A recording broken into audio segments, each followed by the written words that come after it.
Hello, you wonderful people, and welcome to another episode of Not Too Comic Book. This being a show where we talk about TV shows that are adaptations of comic books. For today's episode, I'm going to talk about the latest episode of Resident Alien. A lot of really interesting things went down in this episode, so let's break it down. I thought that was so interesting how they started the episode off, and it's like, at first I was like, when it's an older Harry, I'm like, is this a dream or something? I was like, no, this is real. And he's like, yeah, Asta, she's been gone for many years now. He's like, all he cared about, like, focus on when it came to humanity was Asta. Now, like, all he holds on to is the memory of Asta. That's why he holds on to this human form. Because initially Harry Vanderspiegel was just supposed to be a disguise, but the longer he spent as Harry, the more it became a part of who he was now. And he didn't want to let go of that form because it was what tied him to everything in Harry's life, which led to Asta and so much more, and patience in general. And to find out that the aliens, the ones invading the planet, it seems like they won. And it's like 6 years in the future. The planet is rough. I mean, we get a view of the planet at the end of the episode. It seems like it's very specifically, at least at that point in time, because they jumped around time frame wise. But it seemed like half the planet was like dead. It seemed like half the planet was like burned and like barren. But the other side seemed luscious, but it might be that eventually, if you kept looking out from an outward view over the years, it probably would have gotten worse and worse. Or maybe at that point in time, they hadn't, I would assume by then they'd already completely conquered or whatever. And that is the irony that Harry wanted to wipe out humanity, kill everything on the planet, but he wanted the planet to be able to survive. That was going to be like the kind of whole point. But this alien species just, I guess the only way to like stop everything was to like raise the planet to the ground. Like, do they even like stay on the planet? Like, is half the planet barren from when they destroyed it, trying to take over, and the other half is lush because that's where they're staying? I have no idea. It makes you wonder. Like, once again, I might be reading too much into it, but it's just like when we got that outward view, like half or a good chunk of the planet, maybe not even half, maybe less than half of it, did seem desolate from the space shot, but then like the other side of it did seem like the usual lush blue, but who knows. But Harry has this conversation with Asta, and he's like, right, I couldn't get the baby. Because she's like, oh, what about it? What if it's insectoid aliens? Because she found out now that she knows about this other alien species. She's wondering, like, which one is it? And he's like, oh, don't worry about it. The insectoids. They don't squish people. But what was it? He was like, they basically eat them while they're alive. She's like, they're not making me feel better. He's like, I don't know. There's so many aliens it could be. He mentioned some, like, tall white ones, which immediately my nerdy brain went like, oh, it kind of makes me think of, like, the white Martians from DC. But then he also mentions like the blue avians, they got like a bird face. He's just like, if you're into that, which obviously I am, and he's like, they're worm breath and everything. But it's like, right, he's trying to get the baby back, but it's like, right, he's trying to blame it on Sahar, but it's like, no, Sahar was trying to do the right thing. Besides, maybe the reason why the baby didn't react to you is because you are too human now. And he's like, how dare you say that? That is the most horrible thing you could say. But she's like, it is true. The longer he stays on the planet, the more human he's become. And he tries to fight that. He's like, no. I'm going to go out in the mountains and be in this cold wilderness, very much like my own planet, and be in my alien form. But I didn't bring any food back. I can be an alien in my cabin. So he tries to go back and does not work because living in a human house in his alien form, it keeps bumping his head. Can't drink any milk because he's breaking all the glasses. Had to pee outside and very dog-like where he like pees and then like kicks some dirt behind himself. It's not, and then he says, you know what, I will just stay in my human form, and then I will just continue to act like an alien while in my human form. But he also had this really sweet moment with Darcy, which I thought was interesting, where she was like, oh, can you check out my knee? He's like, oh, it's just because like you're older, and obviously your knee is compensating for your injury, and you're training yourself. And for Darcy, it's like, I need to do this. This is the only thing, skiing's like the only thing I was good at. So if I don't have this. And in that moment, Harry's like, he's like, you can do it. And she's like, what? He's like, yes, I believe in you. She's like, you do? He's like, yes, of course I do. He's like, why did I say that? Why am I prescribing herself? Like, why do I? He's like, no, the only human I care about is Austin. And I was like, there it is. Because I remember, this is a little bit of a diatribe. You want to call it a rant, whatever. It's just one thing that annoyed me. And it's not about the show. It's just about the way, like, how people react. At least when it came to my review, some of the comments about episode 3 in particular rubbed me the wrong way. There was like one in particular, like, oh, what does any of this have to do with, it's like, because it was about equal payment between, like, people I feel like went so, at least in my comments, just a few I got were like, super went hard in the paint about that, and I think people severely overreacted. That was just me, but people kind of acted a little irrational about that, in my personal opinion. But, maybe that's just the social justice liberal that I am or something. But what, to me, has always been a part of this show, like, you might think, like, oh, things are insignificant. It's like, no, everything's about getting what Asta always wanted, and that was Harry to care about other people than her. That's the only way she can guarantee humanity's safety. And yeah, it took a while. It's a slow burn. I think the creator of the show even said, like, this season was going to be a slow burn. But it's like, yeah, slowly but surely, like, he's even starting to care about Darcy. And he's like, no, that's why he went so hard in the paint. He's trying to swing the pendulum the other way and trying to be a more alien-esque.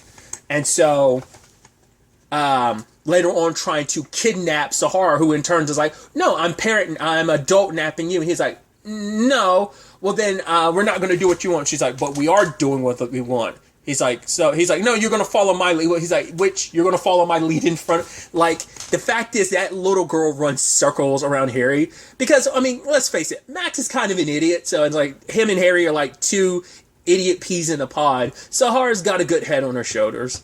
That commentary about her being like, oh yeah, like, it's not necessarily for religious reasons, but like her reasoning for not getting dressed up for Halloween. I'm like, oh, that sounds a little too close to my own family.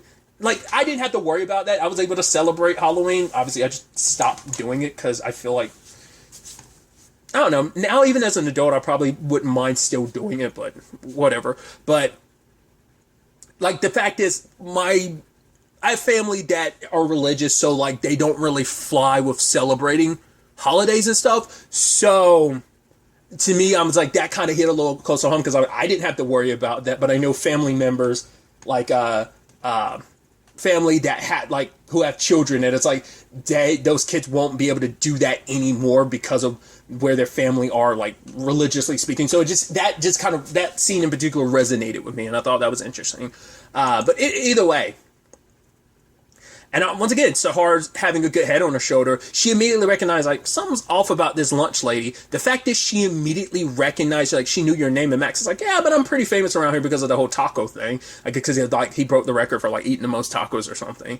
And also we see that, like, David's keeping an eye on the school and everything. In particular, keeping an eye on Max, because we know, like, that family's at the center of all of this. Well, Max in particular is at the center of all of this, so... So sadly, just when Sahara is off with Harry, Baby shows up at, or Bobby, as Max kind of names him, shows up at the school and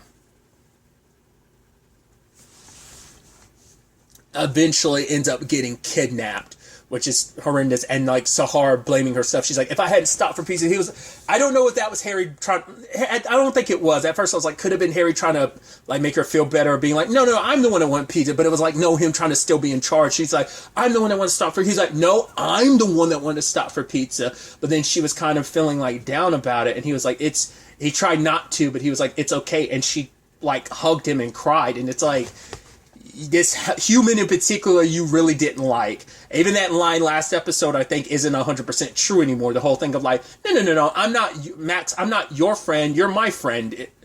No, I'm not, you're not my friend, I'm your friend, there's a difference. I think even that's changing, But he was comforting Sahara that it's like, for her, she felt like she failed. It's like, especially because she was like, oh, what is, like, because she feels like she's such an adult now. Once again, like I keep saying it, that kid has got a really good head on her shoulders. She kind of gives off the same vibe as God, is his name Aiden Gallagher? I'm probably butchering that. I'm probably getting that wrong. He's the actor who plays Five in the Umbrella Academy. It kind of reminds me a little bit of that. Like, she kind of has that same, like, being so much older and more responsible than, you know, once again, because she's the one that picked up, like, she must be MIB, like, having that watch or whatever, even saying, like, she must have, like, done something to your food. And I was like, I wonder, was it simply food poisoning? We never got an answer to that. But he's like, me and my butt can save the world? It's like, yes, you need to. He's like, all right, me and my butt are up for the job. It's like, he's like, I don't want to swallow that. She's like, yeah, it's not for you swallowing. It's like, oh God.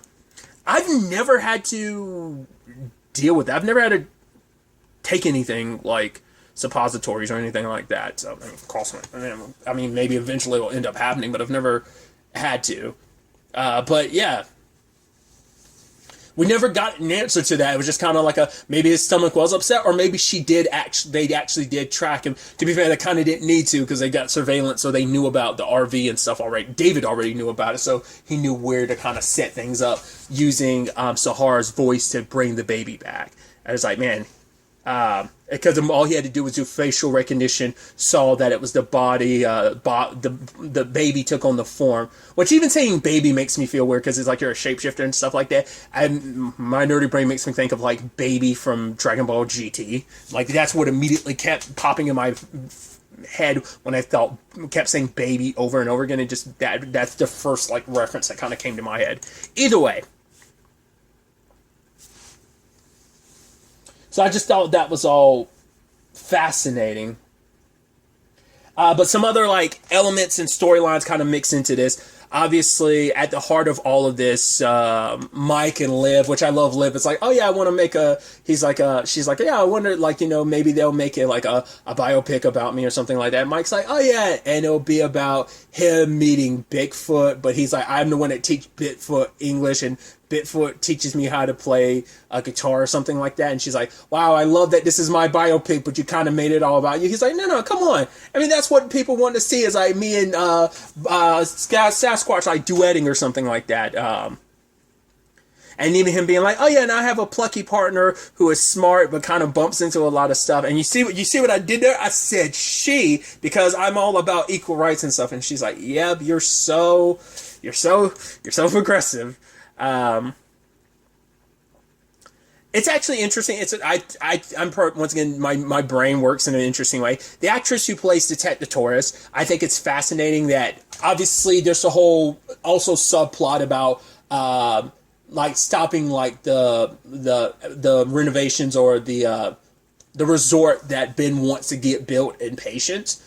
It's interesting because if you're unaware, one of the things I know that actress from, other than The Boys as Elena, was she was in the show The Republic of Sarah, short-lived show, sadly canceled after one season on the CW. That show, this episode, them wanting to protect Patience as it is, was basically the entire premise of the show. Which her husband in that show was kind of like at the forefront of it. So like the role that Kate kind of has, like that was kind of almost Detective Torres' character. And like, so like, I just thought that was kind of an interesting parallel. Once again, I'm reading too much into it, but I just think it's just kind of interesting. Once again, the connections my brain ends up making. Yeah, because her husband was the mayor in the Republic of Sarah. But once again, putting tangents and all that aside. But either way, circling back to it, well, let's focus on the Detective Torres, as I am talking about her. Obviously, they kind of wrapped up the case, and I love Mike apologizing not even really apologizing to Sam's wife, because she's like, yeah, I kind of lost everything, plus, like, because they're allocating it just simply as like, oh, Sam must have found out what they did, and then like he was probably connected to the Gavin. Like, we still don't fully, like, at least to my recollection, they never really went over like what Sam's role was in the Gavin Powell group. We know, I mean, we still don't even fully know what Harry's role was. But I thought like Sam was a lot more a part of this, and he wanted to expose it all. But maybe it's like, maybe he was tangentially connected, and then or maybe he never was, but just him and Harry were in good enough terms that he decided to turn to Harry, a fellow doctor, and then Harry was like, yeah, because he's connected to Gavin Powell group, he's like, well, we kind of have to do something, so maybe that's all there is. But I was kind of, and maybe that's just because it's been a while since I've seen the first half of this season, that maybe I'm misremembering, because I thought Sam was a little bit more on board than maybe I'm, like I said, maybe that's a misconception, misremembering on my part. But either way,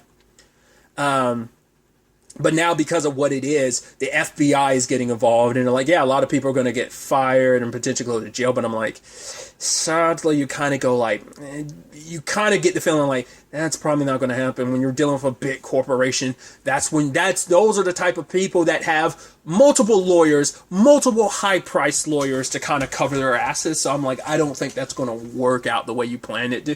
But we'll see. And I love Mike apologizing to her, like, you know, once again, not fully apologizing to her, just giving her a hat. And she's like, really, a hat? And he was like, yeah, and it's been worn by a sheriff, so it kind of has even more value. And it's like, Austin's like, at the very least, you could have just said sorry. And he's like, yeah, who wouldn't want to wear a hat? And Liv's like, well, apparently you don't, because I gave you that hat for Christmas or something like that. And he's like, oh, sorry that I'm not. Well, he's like, because now Liv and he's like, literally, all three of them walked away out of this room pissed at him. And he's like, okay, so here I'm sorry for trying to be a ray of sunshine of hope or something. It's like, yeah, but you kind of went about it the wrong way. But I also love the whole thing with him, like, Liv had her reservations before, but now knowing, like, oh, Detective Torres is pretty cool, and, like, the whole her and Mike situation, the fact that she's like, oh, like, this crime tape, I might as well wrap up the sheriff because, for being so criminally handsome or whatever. And it's like, oh, it's involuntary handsomeness. He can't help himself. And you could tell Mike was getting uncomfortable because he was like, and she's like, yeah, this is fun. I mean, obviously not the murder ring stuff, you know, bad guy stuff, but, you know, just investigating. So, but Liv is like, why aren't you doing anything? He's like, yeah, she can be a pain in the ass, but, like, you know, she is beautiful, she's talented, she's smart. But the problem is, like, I don't even know if I'm going to be around here. So he doesn't want to start anything that could mean settling roots, which if something happens between him and Detective Torres, poor Judy's going to be so crushed because she's super like Mike. She super likes him. Because me saying like Mike, I was like, oh, like the movie I like Mike. Anyway, plus once again, there's also, maybe that's not nepotism. Narcissism in my head, because it's just like, I feel weird saying the name Mike every time, because once again, if you don't know, that's my name. Tangent on that side. But Liv was almost shocked, being like, wait, what? And for him, it's like, yeah, like, there's so much murder in DC. He's like, it's wonderful, all that murder. It's like, the only big case that's ever happened in town is this, so, you know. And Liv was kind of almost like, oh, like, because, like, once again, her and Mike are on a good, like, they got that nice ebb and flow. And it's like, oh, like, this is, like, he's not just a partner anymore. Like, he is legitimately her friend, and she's going to miss having him around. So whether he really decides to go through with that or not, who knows? And because I think that's kind of an interesting thing about different perspectives. You have different characters looking forward to different things. Mike is kind of looking back on, reminiscing about the past. You have Ben in particular looking forward to the future, which, moving into that, I love him putting the whole presentation on, and just Darcy just being the most childish human. Like, he's like, you can put your hand down, you can ask a question after. So it's like, oh, me. And he's in the middle of talking, and he's talking over her, saying like, oh, me next. Is it my turn? I'm like, oh, God, Darcy, I love you so much. And it's like, cool. And they have their qualms about everything going on. It's like, right, bringing in a big company. I mean, let's not forget stuff getting dumped into, Hawthorne Creek is which led to people getting sick, and you know, we don't want a corporation coming here and doing that, which I love Ben being like, also, does anyone else kind of like the idea of potentially renaming Hawthorne Creek something else? I mean, anyone else second that? And he's like, okay, so we're talking about the creek that hasn't been renamed yet. I love that, just kind of sneaking that in. It's like, yeah, don't want your family name associated with something like that. But it's like this town is split. There's a fraction of people, in particular, like, there are people who are against it, like Dan, Austin, them, like, obviously they have their reservations about what this will do to to a town. It's like a small town. A corporation could come in and just kind of, swing that like big dick energy around and just like wads of cash and do whatever they want to, right? But obviously, Ben has the town in his, he wants what's best for the town. But yeah, I think you could also make the argument, it's like, well, the better the town it looks, the better he as mayor looks. But I think it's also because like he has the legacy of his family that he wants to uphold. So I think there's a multiple facets of what's kind of being the driving force behind the decisions that he's making. And so he talks to Kate, and Kate's like, well, she's like, it's okay that not everyone supports you. The fact that she's like, I mean, I doubt 100% of the town voted for you. He's like, no, 16%. And she's like, oh, no, he was like, only 16% people voted. And she was like, wait, what? Really? It's like, wow. And you think like real world numbers are voting. I mean, they're pretty low, but I don't think they're that low. But I mean, it's nothing to sneeze at. They're not in the right home about it, is what I'm sure right to say. But either way. He was like, yeah, so like he got 49 votes. I was like, I guess no one else was challenging him. So I guess because no one else really cared enough to want the job. But he's like, yeah, he's like, I think 40 of those votes were like other Hawthorns. He's like, so 9 people voted for him. No, correction. I voted for myself. So 8 people. And she tries to make him feel better. It's like some people do believe in you because they did vote for you. I'm curious who the hell those other 8 are then. It's like, oh, poor.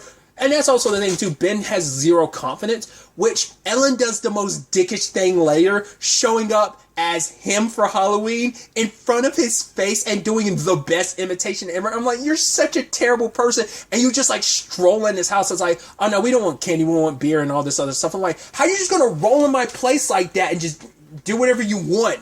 She's so mean. I love it. I love it so much.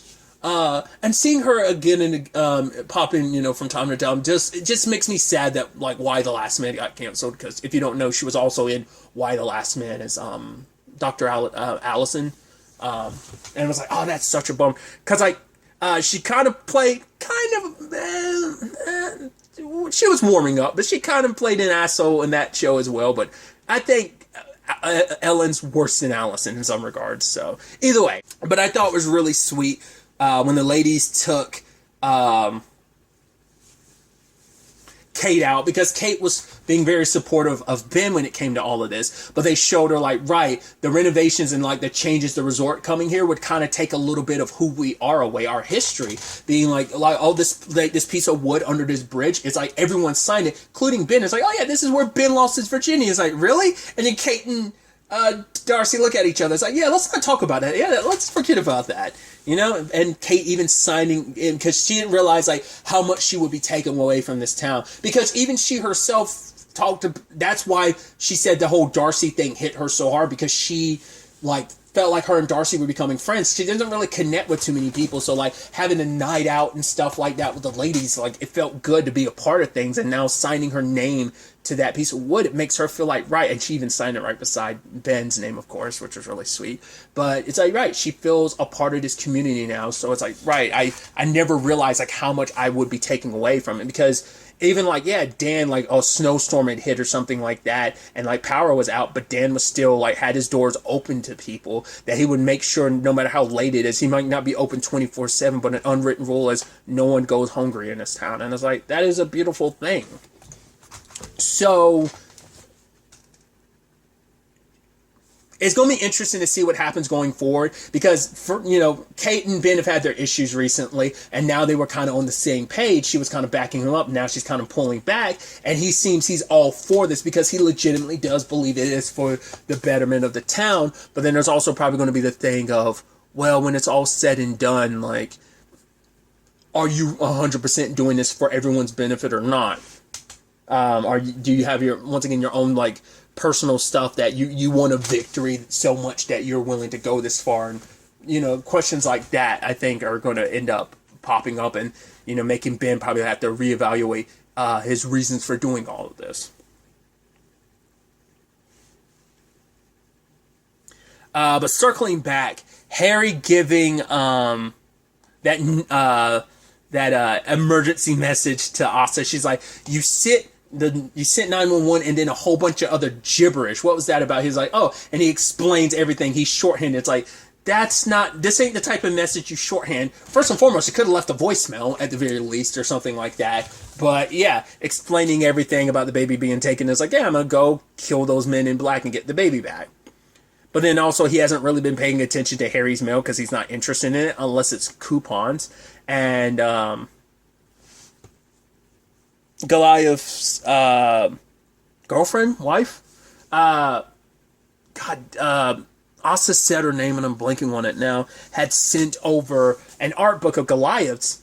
And they're looking through the book and they start seeing stuff. It's like, oh, at first I was like, oh, well, maybe this will have an answer to the alien race that came here. I thought that's what was going to be there. We got a completely different answer because the moment we're like cutting back to the future, I'm like, oh, I was like, wait, we're doing a time travel thing here? And I was like, oh, yeah, I figured as much because I'm like, it's Harry in the future. They've lost. I'm like, oh, you're going to, I mean, what's more science fiction than time travel? So I'm like, oh, so like, not only are you a time travel, you're not just which, oh my God, I'm so stupid. I'm so stupid. I just realized it. I'm such an idiot. I'm like, because I was thinking to myself, like, oh, a time traveling alien, that's interesting.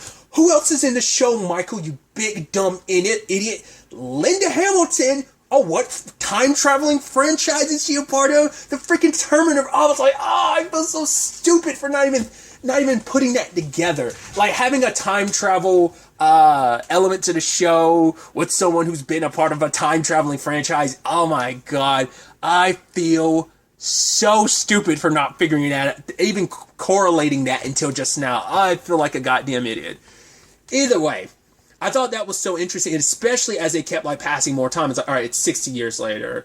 Oh, it's been 300 years, 500 years. Because I think just because of the nature of what the planet's been not only like burned but terraformed. So like he sees some birds go through a portal, and I was like, first I was like, oh, is that going to be how you time travel? Which it is, but the birds came through and they immediately like incinerated. So it's like, yeah, it's like it's inhabitable to anything other than I guess alien species.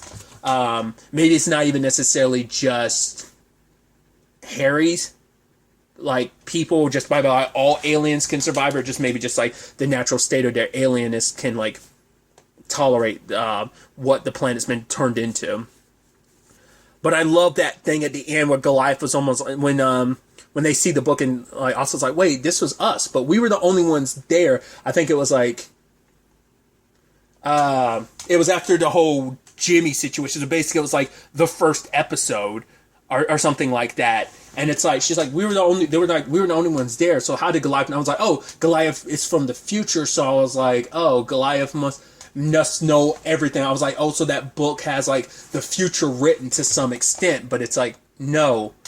Well, maybe it does, but then you get the reveal that the moment Harry, because a hand reached through the portal, I was like, what the hell is that about? Because I thought something was going to happen to Harry, and then he steps through the portal. I was like, no, he's Goliath, which makes you go, so the baby actually is his. You're like, oh my God. And she doesn't even I mean, obviously, like, she probably, because Harry never turned into his alien form in front of her, so she never saw what he looked like. I mean, he probably looks like the rest of his species, so she'd probably think like, oh, like, she doesn't even know, like, oh, the person that you were in love with is actually there, you know, in front of you, and you just didn't even realize it.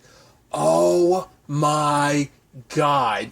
And it's like, now, that, I was like, holy shit, that's a beautiful twist, making it that Harry was Goliath. It's like, oh my God, no wonder Goliath cared so much about humans, because Harry, like, Goliath is Harry at the end of his journey. The journey of, like, he came to care about humans, but he has to carry on the memories of them, because everything that he cared about, you know, held on to that humanness. It was all gone now. And now he held on to it so tightly. Now that he has an opportunity, he wants to set things right. So this was about saving this world, saving the humans that he started to care about. And I'm like, I love that. You know, it's like, right. He had kept the entire episode comparing himself to Goliath. It's like, I'm not Goliath. Goliath is weak. Goliath kept getting into his feelings, but I won't. But he started submitting more and more to his own feelings, because your future set in stone. You already did. You know, the weak alien that you were talking about was you the entire time. I was like, that's a beautiful, beautiful twist. So it's like, that's interesting. I wonder, why do they have those portals then? is that like a byproduct of are the aliens time traveling or something like that? Are we kind of doing an Agents of S.H.I.E.L.D. where you have an alien race? That's another thing too. Jesus, I was like, oh, I've been another like, oh, time traveling aliens. It's like, that's the spoilers. The entire like plot line of the final season of Agents of S.H.I.E.L.D. is time traveling aliens. So I'm like, I kind of think about that. I'm sure there's something else too that I'm aware of that I'm not thinking of right now, but still. I'm curious to know what those portal things were about. Was that just like a happenstance byproduct? Because even Harry was like, oh, they left those behind. Because they're probably not meant to be time travel portals necessarily. They're probably just meant to be like fast travel, teleportation. But they probably break space and time to a point that is like, oh, you can use them for time travel if the conditions are right, maybe. Because Harry had to find the right one to travel back in time, and he couldn't find, because he probably couldn't wait around for one that would take him closer to the events, so he like took himself like 33 years into the future, which is actually sad, knowing like, oh, well, I mean, the future can change, but knowing that that's the end of Harry's story, but also like that actually is your baby, you are raising future you's baby, which once again, just an interesting element of like, that was a element in season 3 of Charmed, was the whole like, future Mel having a baby and stuff. Like, once again, I'm drawing in all the references, but a lot of really, really interesting setup all across the board. I'm very, very excited to see where the next episode takes us going forward with all of this. But really, that's all I'm going to talk about. Till the next time we meet, be happy, be safe, live life to the fullest, and enjoy it. Good day and goodbye.